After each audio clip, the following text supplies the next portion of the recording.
sọ̀rọ̀ lórí ẹ̀mí mímọ́. We are talking about Holy Spirit. Ṣùgbọ́n ní òní yìí. But today, afẹ́kẹ́kọ̀ọ́ kan tó yàtọ̀ sí àwọn ẹ̀kọ́ tí a ti ń kọ́ látẹ̀yìn. we want to learn a different lesson. Ó ní agbára láti ṣàkóso. His power for dominion. Agbára láti ṣàkóso tó rú. Power to dominate, to rule. Agbára láti ṣàkóso. Power to rule. Ẹ̀yin mélòó lẹ fẹ́ ṣàkóso mi? How many of you want to rule here? O fẹ́ kí ọ̀rọ̀ tó sọ kó máa rí bẹ́ẹ̀. You want what to say to be so. Lónìí wàá gbàgbára lórúkọ Jésù. Amen. Agbára láti ṣe àkóso. Power to rule. Agbára láti ṣe àkóso. Power to rule. Agbára láti ṣe àkóso. Power to rule. Ibi tí a ti mú ẹ̀kọ́ yẹn, ẹ jẹ́ ká lọ sínú ìwé Genesis. Where the topic is being taken from, let's tell the book of Genesis. Genesis orí kìíní. Genesis chapter 1. Ẹ jẹ́ ká wo ẹsẹ̀ 26 Let's check verse 26. títí dé ẹsẹ̀ 28. Genesis orí kìíní. Genesis orí kìíní 26 to 28. Olúwa sì wí pé. Olúwa wí pé. Jẹ́ kí a dá ènìyàn ní àwòrán wa. Yes. Gẹ́gẹ́ bí ìrí wa. Yes. Kí wọn kí ó sì jọba lórí ẹja òkun. Yes. Àti lórí ẹyẹ ojú ọ̀run. Àti lórí ẹranko. Àti lórí gbogbo ilẹ̀. Àti lórí ohun gbogbo tí ń rákò lórí ilẹ̀. Bẹ́ẹ̀ ni Ọlọ́run dá ènìyàn ní àwòrán rẹ̀. Ní àwòrán Ọlọ́run ni ó dá àti akọ àti abo ni ó dá wọn. Ọlọ́run sì súre fún wọn. Ọlọ́run sì wí fún wọn pé ẹ máa bí sí i, kí ẹ sì máa rẹ̀, kí ẹ sì gbilẹ̀, kí ẹ sì ṣe ìkáwọ́ rẹ̀, kí ẹ sì máa jọba lórí ẹja òkun, àti lórí ẹyẹ ojú ọ̀run, àti lórí ohun alààyè gbogbo tí ń rákò lórí ilẹ̀. And God said, let us make man in our own image, after our likeness, and let them have dominion over the fish of the sea, over the fowl of the air, over the cattle, over all the earth, and over every creeping thing that creepeth upon the earth. Verse 27. So God created man in his own image. In the image of God created he him. Male and female created he them. Verse 28. And God blessed them. And God said unto them, be fruitful and multiply and replenish the earth and subdue it, and have dominion over the fish of the sea and over the fowl of the air and over every living thing that move upon the earth. Ọlọ́run pàṣẹ fún ènìyàn. God gave a man order. Pé kó máa ṣàkóso gbogbo tó dá. That he should rule everything that he made. Ẹ gbọ́ ẹ̀yin ènìyàn Ọlọ́run. Hear the people of the Lord. Ibi tí wọ́n kà fún wa yìí. Where we read for us. Tí wọ́n sọ fún wa pé Ọlọ́run sì bùkún fún wọn. That God bless them.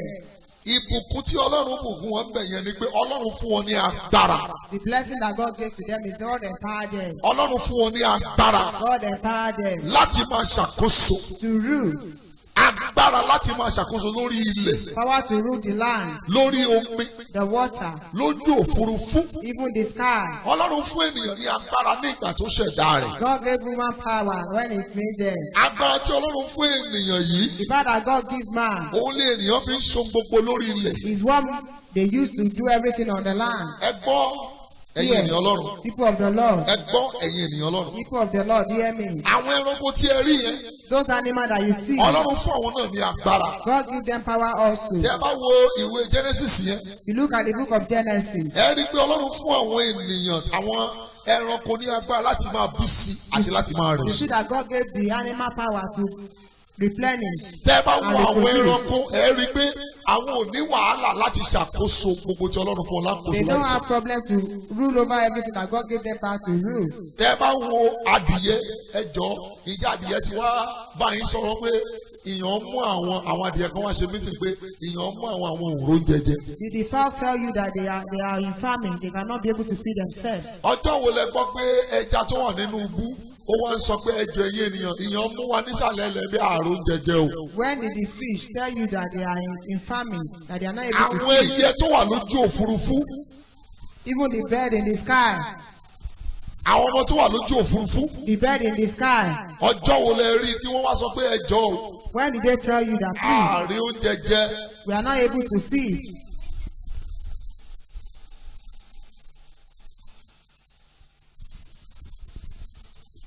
ọjọ́ wo lẹ rí tí wọ́n sọ pé àwọn òrò ń jẹjẹ. When did they say they are not able to feed? ẹ ò lè rí rárá. You cannot see at all. Praise the Lord. Hallelujah. Praise the living Jesus. Hallelujah. nítorí pé Ọlọ́run fún wọn ní àṣẹ. God give them power. wọ́n dẹ̀ lo àṣẹ yẹn bó ti wù wọ́n. And they use it the way they like. kí ló wá dé tí àwọn ènìyàn ní agbára mọ́. Why the people does not have fire láti ṣe again àkóso. to rule? ohun tó fà á ni wípé. What causes is this? ìgbà tí ènìyàn ti tẹríba fún Sátánì. When men bow for the tó devil ṣe àìgbọràn sí Ọlọ́run. and they disobey God. nínú ọgbà Édẹ́nì. In the Garden of Eden, Sátánì tó ènìyàn jẹ pé tó o bá ti jẹ èso yìí. Satan deceived them wàá and dàbí so Ọlọ́run. you be like God. wọ́n dẹ̀ gbọ́ràn sí Sátánì lẹ́nu. And he obeyed the devil. ọjọ́ yẹn ni Sátánì ti gba agbára kúrò lọ́wọ́ ènìyàn. Then the devil has taken away the power from man. agbára tó jẹ́ kí ènìyàn máa lò lórí ohun gbogbo èṣù ló ń gbà á. The power that was supposed to use on everything, the devil has taken it. ẹ gbọ́ mi o. Hear me. tó o bá lè rí agbára yẹn gbà padà. If you can be able to receive the power wàá back, ṣàkóso lórí ohun gbogbo. amen, you shall have dominion over everything. tó bá jẹ́ pé o fẹ́ kọ́lé ni pẹ̀lú ìrọ̀rùn ló máa You kọ́. want to build as you build with ease. ká ní o fẹ́ rìnrìn àjò o fẹ́ fly lójú òfurufú lọ sí ìlú kan o fẹ́ máa go plane o fẹ́ ra plane agbára yẹn Ọlọ́run máa fi fún ẹ. You want to use an aircraft, God will give you the power. bóyá o fẹ́ ó wù ọ́ kí mọ́tò ẹ máa rìn lórí ilẹ̀ agbára yẹn Ọlọ́run á fi fún ẹ. You like your car to walk around, torí God pé will give agbára you. yẹn wà nínú ènìyàn. Because the power is inside human being. ṣùgbọ́n Sátánì gbà nítorí adẹ́ṣẹ̀. But the devil take it away because we mo commit ń sọ ní sin. agbára mo ń sọ lórí agbára tí a fi ń ṣàkóso. I'm talking about power to rule. Praise the Lord. Hallelujah. Praise the living Jesus. Hallelujah. ìgbà tí èèyàn ti tẹríba fún èṣù. When people are bowed down for the devil, òun ni agbára yẹn ti sọnù mọ́yàn lọ́wọ́. that is when the power has lost. ìwé Róòmù orí kẹfà ẹsẹ̀ 16 In wípé the book of Romans 6:16, ẹrú ẹni tí èèyàn bá ti jọ̀wọ́ ara rẹ̀ fún the slave of whom you have bowed down for, irú ẹrú ẹni yẹn ló máa ṣe. you are a slave. Romans 6:16. Romans 6:16, ìyẹn ni wípé ènìyàn tẹríba fún èṣù. that someone bowed down for the devil, àtìgbà yẹn lèèyàn ti di ẹrú Sátánì. you have been a slave. ẹ rí i pé àwọn ọ̀pọ̀lọpọ̀ àwọn èèyàn ló ń bẹ èṣù lọ́wọ́ ẹ̀ torí nǹkan tó ń fẹ́. Many plead to the devil for what they like. wọ́n ní àwọn fẹ́ owó lọ́dọ̀ èṣù. So they want money àwọn fẹ́ nǹkan kan lọ́wọ́ èṣù. and they want something from the devil. wọ́n tẹríba fún èṣù They bow down for the devil láti lè gba nǹkan tó fẹ́ lọ́wọ́ èṣù. to take what they want from the devil. wọ́n mo ní ìròyìn ayọ̀ fún ọ. But I have good news for pé you. Jésù olùgbàlà As Jesus Christ the ó ti Lord, gba gbogbo agbára kúrò lọ́wọ́ èṣù. He has taken all the power from the devil. nígbà tó jíǹde kúrò nínú òkú When He resurrected from the dead, ó ní gbogbo agbára láyé He set up power in ní heaven ọ̀run and in earth àti ní ìsàlẹ̀ ilẹ̀ and under the ní ground bàbá ti kó lé mi lọ́wọ́. has been given to me. ẹ wo ìwé Matthew yẹn Look at the book of Matthew, Matthew chapter 28. Matthew 28. ṣé bíbélì ẹ̀ sí ìwé Matthew Open your Bible to the book of Matthew 28. Matthew 28. ẹ jẹ́ ká wo ohun tí Jésù sọ níbẹ̀ yẹn. Matthew 28 ló gbẹ̀yìn nínú ìwé Matthew. ǹjẹ́ o ti ṣí? ó dáa kéèyàn máa ṣí bíbélì kó máa rí bí wọ́n ti ń sọ kó máa rí bó ṣe wà nínú ẹ̀. It's good for you to open your Bible and see it the way they say it. ǹjẹ́ o ti ṣí? Have you opened it?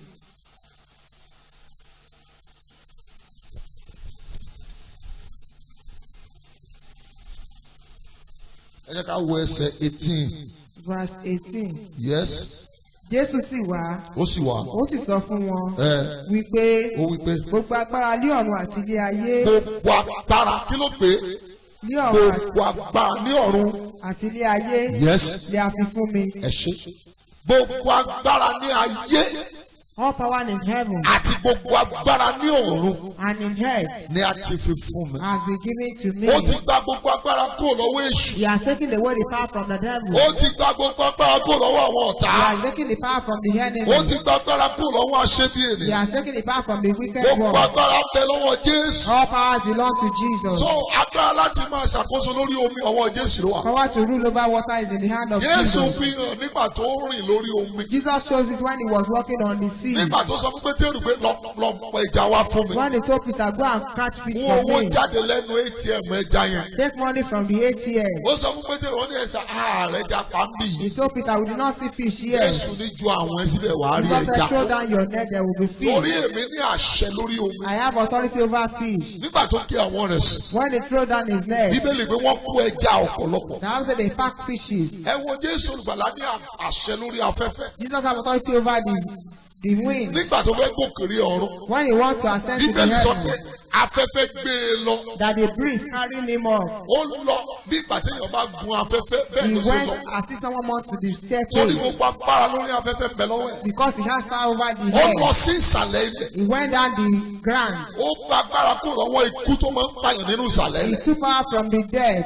Ó bá Sátánì jà níbi tó ti ń ṣọba. He rebuked the devil when he was Ó gba making kọ́kọ́rọ́ things. kúrò lọ́wọ́ ẹ̀. He take away the key. Òun lẹni tó lọ sínú ibojì fún ọjọ́ mẹ́ta tó tún padà He's the láàyè. one that entered into the grave for 3 days and Torí returned. gbogbo agbára ń bẹ lọ́wọ́ rẹ̀. Because all power is in his hand. Agbára yẹn ó wá ṣèlérí ẹ̀ fún wa. And the power he promised us. Ó ṣe ìlérí yẹn fún wa. He promised us Ó ní òun á fún wa ní agbára. that he's going to give us power. Òun á fún wa ní agbára. He will give us power. Tí a bá ti lè fọkàn wa pọ̀, òun á fún wa ní agbára. Once we can gather our mind, he will give us Ó ní power. irú agbára tó wà ní òun yẹn, òun náà á fi fún wa. And that power inside of him, he will give it to us. Ẹ wo bí Look here. Èṣù jẹ́ kí ó di mímọ̀ pé agbára ó wà lọ́wọ́ òun. The devil make us to understand that he had the power. Nínú ìwé Lúùkù, In the book of Luke, orí kẹrin, chapter 4, ẹ jẹ́ ká wo ohun tí Sátánì sọ mẹ́yìn. let's hear what the devil says. Ìwé Lúùkù, Luke chapter 4, orí kẹrin, chapter 4, ẹsẹ̀ karùn-ún. verse 5. Ẹ jẹ́ àwọn tó sọ fún Jésù gbà tí Jésù a ò tí ì ṣe Jésù lógo. When Jesus has not been glorified, let's hear what he says. Ní ẹsẹ̀ karùn-ún. Èṣù sì mú un re orí òkè gíga. Èṣù mú Jésù lọ sórí òkè gíga. Ó sì fi gbogbo ilẹ̀ ọba ayé Ó hàn ní fi ìṣẹ́jú gbogbo kan. ògo tó wà ní ayé yìí gbogbo London, America, gbogbo nǹkan tó yàn ní gbogbo nǹkan tó tẹ́ mèremère ó fi hàn Jésù ní ìṣẹ́jú kan. Èṣù sì wí fún un pé Èṣù wí fún un pé ìwọ ni èmi yóò fi gbogbo agbára yìí. kí ló pè é mẹ́yẹn? Agbára yìí. Ìyẹn ní pé agbára làwọn nǹkan tẹ́ rí yìí, gbogbo London yìí, gbogbo America, gbogbo nǹkan mèremère agbára lèèyàn fi ní. Ó ní gbogbo agbára yìí èmi á fún ọ Jésù. Yes. Àti ògo wọn fún ọ. Àti ògo tó wà nínú ẹ̀ máa fún ọ. Gbogbo rẹ̀ ni a ó sì fi gbogbo rẹ̀ ni ẹ sáà ti fi fún mi. Ó ní gbogbo ẹ̀ náà ṣe kí ni? Láti fi fún mi. Ẹ sì bí mọ́ mi. Kí ló náà mọ gbogbo? Kí ló náà di fóun? Gbogbo agbára àti ògo tó wà nínú ayé. Ó láti fi fún mi. Yes. Ẹnikẹ́ni tí ó bá sì wù mí. Ẹnikẹ́ni tí ó ní èṣù ní ẹni tó bá wù òun lòun máa fún. Èmi á fi fún un. Òun á fi fún. Ǹjẹ́ bí ìwọ bá forí balẹ̀ fún Ó mi. wá sọ fún Jésù pé forí balẹ̀ fún mi. Gbogbo rẹ̀ ni yóò jẹ́ tìrẹ. Gbogbo rẹ̀ ni yóò jẹ́ tirẹ̀. Jésù sì dáhùn. Ó sì wí fún un pé Ó wí fún un pé kúrò lẹ́yìn mi. kúrò lẹ́yìn mi. Sátánì. Sátánì. Nítorí tí a ti kọ̀wé rẹ̀ pé. Ẹni pé Jésù máa jiyàn pé kò sí lọ́wọ́ ẹ̀ lóòótọ́. Ìwọ forí balẹ̀ fún Olúwa Ọlọ́run rẹ. Ìwọ forí balẹ̀ fún Olúwa Ọlọ́run rẹ. Òun nìkan sọ ni kí ìwọ kí ó máa sìn. Ẹ ṣe mà. Ẹ wo bí mà. Ẹ wo bí sà. Nígbà tí a ò tí ì ṣe Jésù lógo. When Jesus has not been glorified. Agbára lórí ọrọ̀ lórí owó ọwọ́ Sátánì ló wà. Power on riches and money is in the hand of the devil. Àwọn tó bá wù tí Sátánì bá wù òun ló máa ń fi fún. Anyone that you like to give to them. Ẹ gbọ́ eléyìí dáadáa. Hear this one very well. Sátánì sọ fún Jésù pé mi ò mọ̀ pé olùgbàlà aráyé ni ẹ o. Satan told Jesus, I know that you are the saviour of the world. Ṣùgbọ́n agbára láti ní ọrọ̀ ọwọ́ mi ló wà. But power to be rich is in my hand. Ìbéèrè mi lélẹ́yìí pé ta ló fi fún? This is my question. Who gave it to him? Ta ló fún Sátánì ní agbára yẹn? Who gave the devil that power? Ṣé Ọlọ́run ni? Is he God? Rárá. No. Kì í ṣe Ọlọ́run. Kì í ṣe Ọlọ́run ló fún. Ènìyàn ló gbé fún Sátánì. It's human being that gave it to the devil. Ènìyàn ni Ọlọ́run fún ní àṣẹ lórí omi, It is lórí human ẹyẹ, lórí ohun gbogbo. It's human being that God give the authority to. Nígbà tí ènìyàn ti tẹríba fún èṣù But after bowing down for the nínú devil ọgbà Édẹ́nì, in the garden of Eden, èèyàn tó bá ti bó ti wù kó olówó tó bá ti jẹ́ ẹrú fún èèyàn kan, gbogbo owó tó níyẹn ta ló ní? no matter how rich you are, if you are a slave to Olówó ẹ̀ ló somebody, ní. So nítorí ènìyàn ti tẹríba fún èṣù, because someone has bowed down for the gbogbo devil, ògo tí ènìyàn ní èṣù ti gbà á lọ́wọ́. all the glory, the devil has taken it away. Òun ló sọ fún Jésù torí Jésù wá bí ènìyàn ní It's the àkókò one yẹn. that told Jesus, because Jesus came as human Bẹ́ẹ̀ then, èmi á fún ẹ lọ́fẹ̀ẹ́ that will give you freely. tó o bá lè sọ ara rẹ di ẹrú. If you can turn yourself to slave, Wọ́n tún fẹ́ gba àkóso yẹn kúrò lọ́wọ́ Jésù. you want to take the authority from Wọ́n mọ̀ Jesus. pé wò ní àṣẹ lórí You Jésù. know that you don't have authority over Wọ́n fẹ́ kí Jesus. Jésù náà tẹríba fún. You want Jesus to bow for him. Mo mo ti fún ẹ lówó ṣùgbọ́n wàá tún sì máa ṣe ọ́. They have given you money, you still be a wàá tún slave. wà lábẹ́ mi náà ni. You still be under me. ó tó ṣe fún ènìyàn nínú ọgbà Édẹ́nì. That's what he did for human being in the ó Garden of ní Eden. tẹ́ ẹ bá ti gbọ́rọ̀ sí ẹ máa dàbí Ọlọ́run. Now you be like God. wọ́n dẹ̀ tẹrí ibà fún. They bow down wọ́n for gbọ́ him. ohun tó sọ. They hear what he said. nígbà tí wọ́n dé èso yẹn. When they eat the Bíbélì fruit, wípé ó ní ojú wọn sì là. the house of their eyes were open. wọ́n sì rí pé àwọn wà ní ìhòòhò. And they see that they are ìyẹn ni naked. pé agbára jáde kó rárá wọn. Power left them. wọn ò ní àkóso lórí àwọn nǹkan mọ́. They don't have authority over anything àwọn again. àti kìnìún jọ ń rìn tẹ́lẹ̀tẹ́lẹ̀. They and the lion used to walk around ṣùgbọ́n before. nísìnyí wọ́n bẹ̀rù kìnìún. But now they fear the kí lion kìnìún má bàa pa àwọn jẹ. so that he cannot kill them. àwọn ẹranko wọ́n bẹ̀rù ẹ. The animal fear you. báwọn obìnrin ṣe máa ń bẹ̀rù aláǹgbá tó bá rìn nísìn. As woman fear the lizard. bí eku kan máa ń rìn àárín bí ìsìn gbogbo obìnrin wà bí ló máa fò jáde. Once a rat walk around, they will run away. kó wá ṣe mistake lọ bọ́ sínú báàgì ẹ̀ tó gbé. Maybe he enter the bag. ẹlòmíì lè torí ẹ̀ kó sọ báàgì ẹ̀ sígbó. So we throw the bag away torí pé eku wọbẹ̀. because of rat. ṣùgbọ́n ní àkókò yìí. But now, ènìyàn àti ẹranko jọ ń ṣeré pọ̀. human being and the animals used Ọlọ́run to fún ènìyàn work bí together. kìnìún ṣe lágbára tó yẹn. As powerful as tó bá rí the tó lion. bá jí láàárọ̀ tó bá rí Ádámù á ṣe báyìí sá. Once you see Adam, you bow. ọ̀gá mi.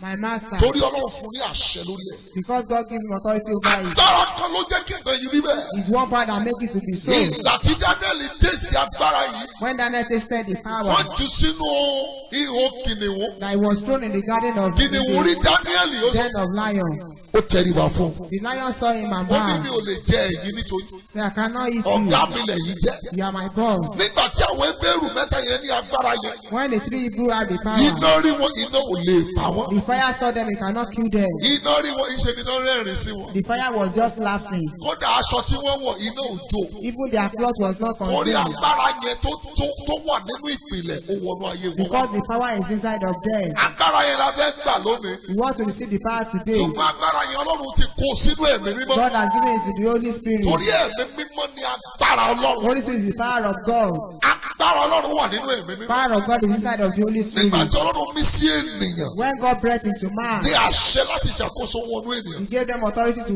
ìgbà have tí the ìmísí dominion. agbára Ọlọ́run jáde lára ènìyàn. When the things goes out, ìgbà yẹn lè yàn ní agbára lórí ohun gbogbo mọ́. then it does not have power over everything again. mi ò fẹ́ ká pẹ́ torí mo fẹ́ ká gbàdúrà. I want us to pray. mo fẹ́ ká gbàdúrà. I want us to pray. Jésù sọ wípé Jesus said, ẹ̀yin ó gba agbára Thou shalt receive nígbà power tí ẹ̀mí bá ti bà lé after yín. the Holy Ghost has come Iṣẹ́ upon àwọn you. àpọ́stólì That is the book of Acts, orí kìíní chapter 1, ẹsẹ̀ kẹjọ. verse 8. Ó ní ẹ̀yin ó gba kíni. That you shall receive power. Kí ló lè máa gbà? You shall receive power Nígbà tí kíni bá ṣe. after the Holy Ghost has come upon you. Ìdí lórí ẹsẹ̀. Rise to your feet. Ẹ̀yin ó gba agbára You shall receive power nígbà tí ẹ̀mí bá ṣe kíni. after the Holy Ghost has come upon you. Nígbà tí ẹ̀mí wọn bá. After the Holy Ghost has come upon you. Nígbà tí mo ní ká dìde dúró. A dìde dúró. You are not standing. Praise the Lord. Hallelujah. Jésù fún àwọn ọmọ ẹ̀yìn ẹ̀ ní agbára. Jesus gave his disciples Pé power ẹ máa lé àwọn ẹ̀mí èṣù jáde bó ṣe wù yín. that chase away the devil as you Sórí like. tó bá ṣe ń gbàdúrà Olúwa lé jáde lé jáde lé jáde lé jáde kò tí ì ṣàgbára nù ẹ̀. There is no power inside of you. Praise the Lord. Hallelujah. Tí n bá sọ pé Pastor Esther come here. Kí ló mú wọn wá yẹn? Why did she come? Àṣẹ. Because of the Go authority. back and sit. Kí ló jẹ́ kó padà yẹn? Àṣẹ. Ṣùgbọ́n tí n bá sọ pé Pastor Esther come tí ó dìde kúrò mẹ́. Kí ló ṣẹlẹ̀? Kí ni mo lùsì? Kí ni mi ò ní nínú ara mi yẹn? Mi ò ní àṣẹ lórí ẹ̀. Praise the Lord. Hallelujah. So tó bá ti rí pé òun bẹ́ mi ìwé mi ẹ̀fọ́rí jáde jáde jáde jáde jáde jáde orúkọ Jésù jáde o jáde jáde o jáde jáde lára jáde lára jáde. Tó tí ẹ̀fọ́rí yẹn tún orí tún fọ́ ẹni yẹn sí ọwọ́ tó fi ra yẹn bẹ́ẹ̀ orí tún fọ́ o tí ì láṣẹ. You don't have authority then. Praise the Lord. Hallelujah. Tó o bá ní àṣẹ tó bá sọ fún ẹ̀mí yẹn pé jáde. You tell the spirit to go out. Bíbélì pé bí wọ́n bá ti gbọ́ ohùn rẹ̀ That's when they hear your ó ní voice wọ́n máa sá jáde. that they will run away. Ọkùnrin yẹn ti sọ̀rọ̀ jáde jáde jáde jáde. And the man has spoken. Let's get out. Agbára ló jẹ́ bẹ́ẹ̀. It is power. Èèyàn mélòó ló fi agbára yẹn? How many of you want the power? kó o máa sọ̀rọ̀ kọ́rọ̀ ẹ máa rí bẹ́ẹ̀. To talk and the word kó o is dénú like ṣọ́ọ̀bù ẹ̀ kó o that. gbọ́ wọlé gbogbo ṣọ́ọ̀bù ẹ̀ pé You get to your shop. ẹ̀yin ọ̀dì The way is here. lónìí mo fẹ́ kí Today, gbogbo yín ó lọ. I want you to go. kẹ́ ẹ kówó wọlé ó yá. Bring in money kó o dẹ̀ jókòó and you sit down. láàrin 5 minutes kan bẹ̀rẹ̀ kó má tiẹ̀ jókòó tí o fi máa ti ṣọ́ọ̀bù. You will not even sit down till you close the mo shop. kọ́ wọlé ìwọṣẹ́ yìí. mo fẹ́ This job. kọ́sítọ́mà 20 lẹ́nu kílẹ̀ o tó I sùn. want a good customer. aṣọ with ọ̀run borí 20. ẹ̀ bẹ́ẹ̀ kó dẹ̀ jókòó 1 You sit down. 2, You can't 3 eat. 4 kọ́ dẹ̀ pé 20 20. àṣẹ ló jẹ́ bẹ́ẹ̀. Authority. Ọlọ́run lè fún ọ ní àṣẹ yẹn. God can give you the torí authority.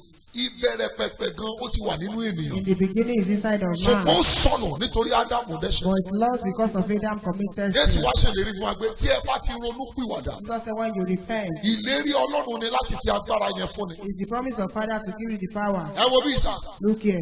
agbára yẹn wà nínú Jésù. The power is inside of Jesus. Torí a máa gbàdúrà mẹ́ta ká We tó are lọ going lé. to pray 3 prayers before we Ṣùgbọ́n kó go. tó di pé a gbàdúrà Before we pray, ohun kan ló ní láti ṣe. what you need to do, O ní láti di ẹni ìgbàlà. you must be saved. Tó bá ti di ẹni ìgbàlà When you are saved, wà á rí agbára Ọlọ́run gbà. you shall receive power. Tó bá ṣe kí ni? Tó bá ti di ẹni ìgbàlà. Tó o bá ti fi ẹ̀ṣẹ̀ ṣeré. If you are not joking with Tí ì ṣe sin, pé òun dẹ́ṣẹ̀ òun fi ẹ̀ṣẹ̀. you are not Òun gbégbé ayé committing ẹ̀ṣẹ̀. sin. O lè rí agbára Ọlọ́run gbà. You cannot receive power of God. Kò náà ní ohunkóhun. Does not cost you Àfi anything kò kàn ronúpìwàdà ẹ̀ṣẹ̀ rẹ̀. until you repent of Tó bá ti your sin. ronúpìwàdà wà á gba agbára Ọlọ́run. When you repent, you receive the power of Gbé God. lórí ẹsẹ̀ rẹ̀. Rise to your feet. O fẹ́ lọ gbàdúrà. You want to go and pray. Wàá sọ fún Ọlọ́run. Pray. Olúwa Lord, gba ọkàn mi là. save my soul. Olúwa ṣe kí ni? Lord, save my soul. Àwọn táwọn fi agbára ní o. We that want power. Tó o bá fi agbára má gbàdúrà yẹn. If you don't want power, don't pray. Olúwa gbà mí pátápátá. Lord, save me totally. Mo fi gbogbo ayé mi fún ọ. I give my life Ó yá to you. orúkọ Jésù kò gbàdúrà. Sọ fún. Gba ọkàn mi pátápátá. Gba ayé mi pátápátá. Yes. Yes. Gba ayé mi. Mo fi gbogbo ayé mi fún wọn Jésù.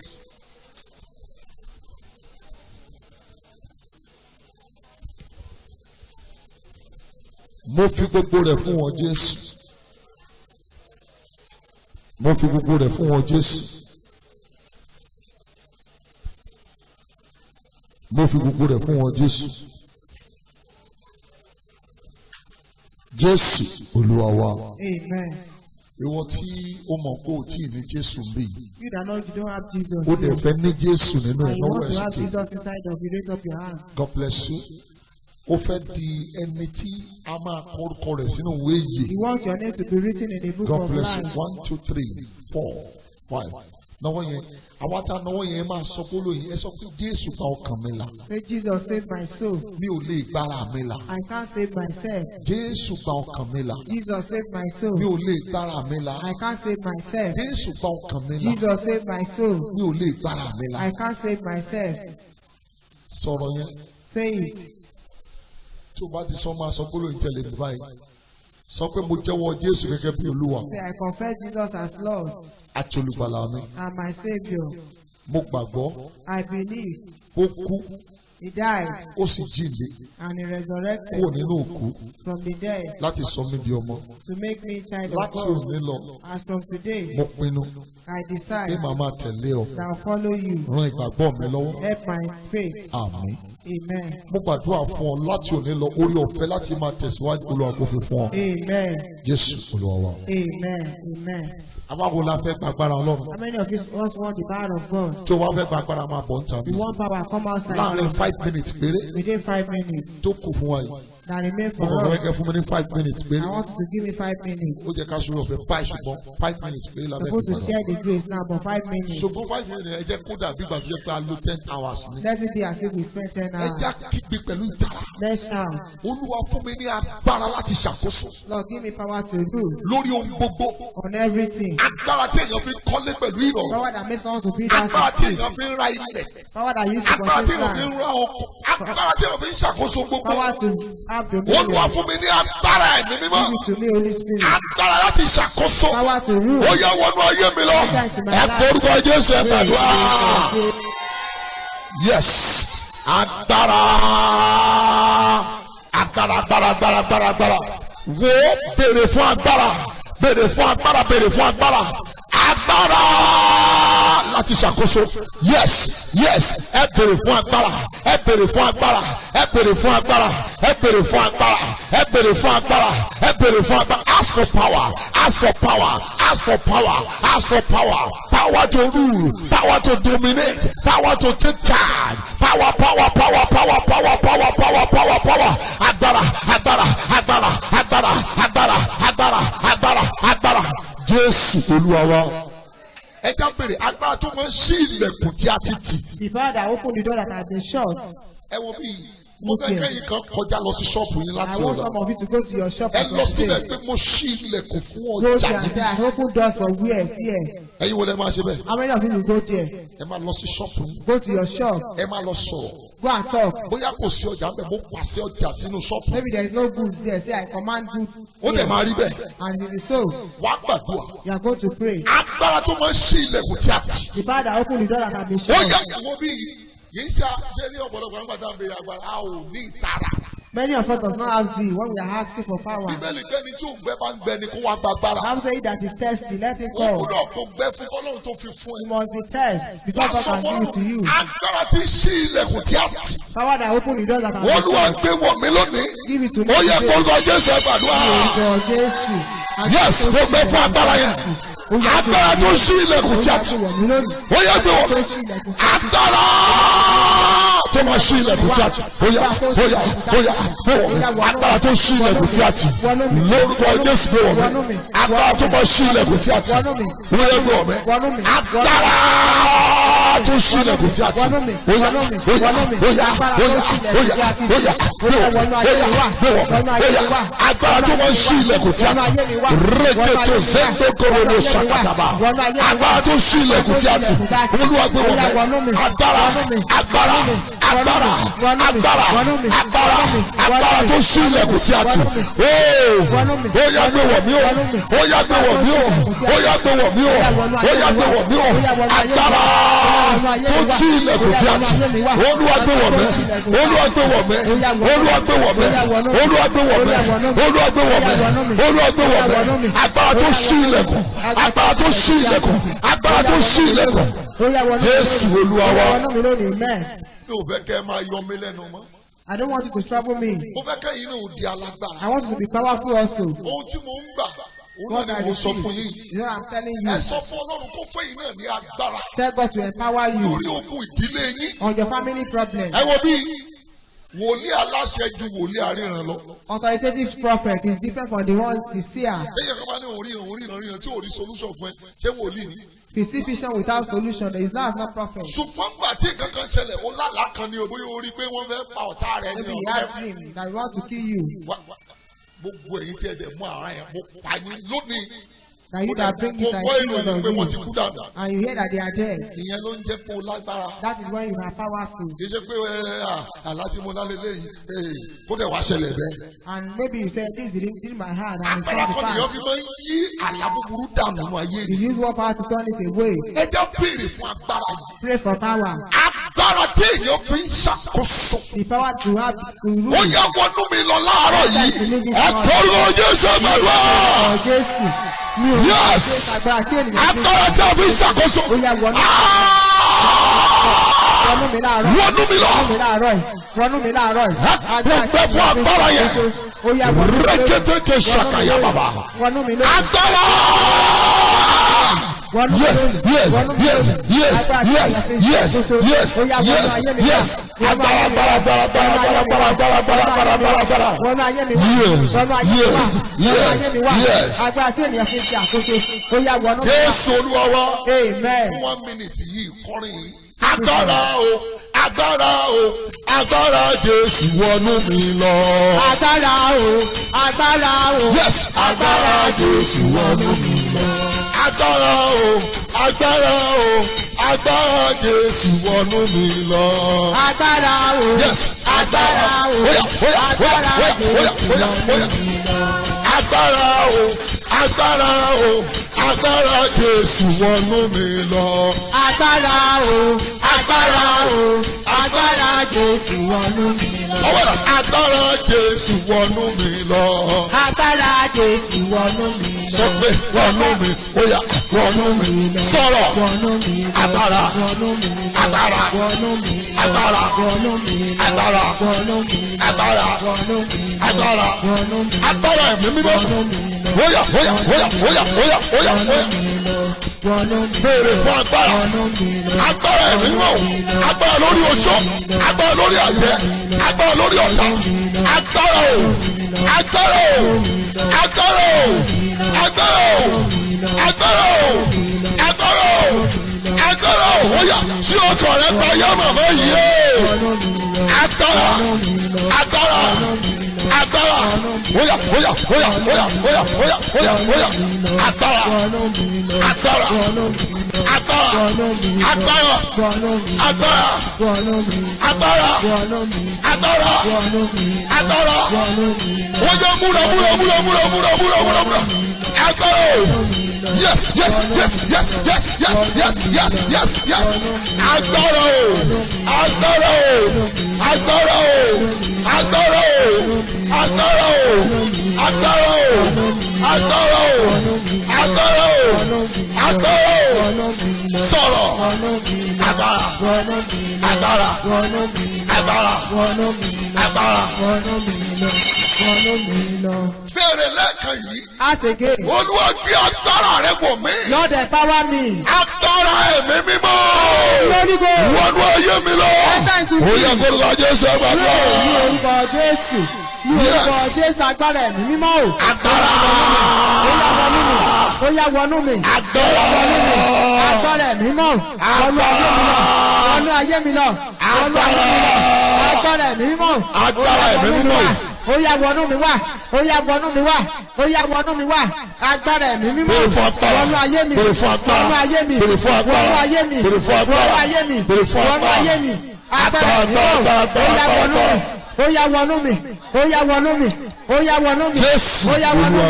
Amen. Ìwọ tó fẹ́ gba agbára náwó ẹ̀ sókè. You that want to receive power, raise up your hand. Náwó ẹ̀ méjèèjì sókè. Raise up your two hands. Bàbá ní orúkọ Jésù. Amen. Lepa sanda karate shekari abasanta. Ọlọ́run mo fẹ́ káwọn ènìyàn wọ̀nyí kó kú ní ìpele ẹrú. Mo fẹ́ kán di ọmọ tí ń fi àṣẹ sọ̀rọ̀. Bàbá mi àtọlọ́run mi. Agbára tí ènìyàn fi ń ṣàkóso lórí ohun gbogbo. Jésù ó yá gbé wọ̀ wọ́n. Amen. Agbára tí wọ́n fi máa lè máa pàṣẹ. Tí àṣẹ wọn yóò fi máa múlẹ̀. Agbára tí wọ́n máa pe owó wá gbé owó máa bọ̀ tó dẹ̀ máa wá.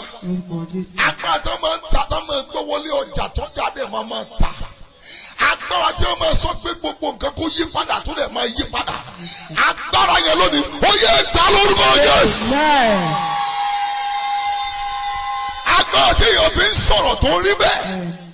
Agbára tí èèyàn fi ń dè tó fi ń dè. Agbára tí èèyàn fi ń tú tó fi ń tú. Lórúkọ Jésù ó yá ẹgbẹ́ agbára. Lónìí ó yá dalagbara. Dalagbara. Dalagbara. Dalagbara. Dalagbara. Dalagbara. Dalagbara.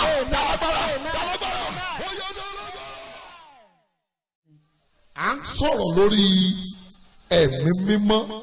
We are talking about Holy Spirit. Ṣùgbọ́n ní òní yìí. For today. A fẹ́ kẹ́kọ̀ọ́ kan tó yàtọ̀ sí àwọn ẹ̀kọ́ tí a ti ń kọ́ látẹ̀yìn. We want to learn a different lesson.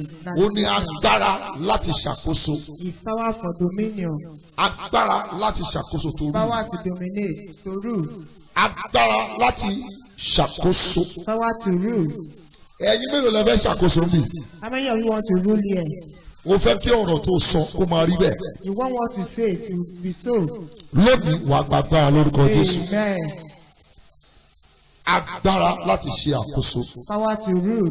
Agbára láti ṣe àkóso. Power to rule. Agbára láti ṣe àkóso. Power to rule. Ibi tí a ti mú ẹ̀kọ́ yẹn jẹ́ ká lọ sínú ìwé Genesis. Where the topic is being taken.